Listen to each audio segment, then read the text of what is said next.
Back on French soil at last. After 547 days of captivity in Afghanistan, Stephane Taponier and Herve Ghesquiere have come home. The two journalists were a little overwhelmed by the reception, but above all relieved and extremely happy to be free. I am very well. Morale held out well. We knew the outcome would be favourable. We didn't know how long it would last, but we knew we could hang on. So we're doing really, really well.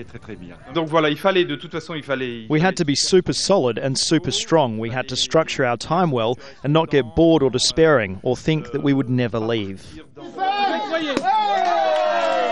Celebrations too in the newsroom of France 3 television. It's been a long, anxious wait for the colleagues of the captured men, and the news of their release was greeted with jubilation.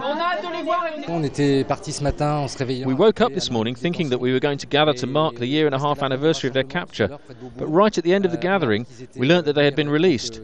It was a sad anniversary, but we will remember it as the day of their liberation.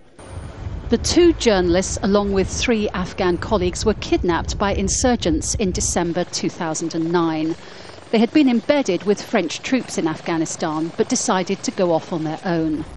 French officials deny that they paid a ransom for the men's release.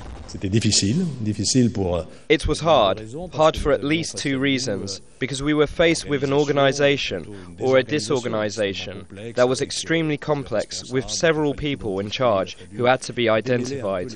We had to untangle the lines, obtain the go-ahead from different circuits, so it was extremely complicated and extremely long.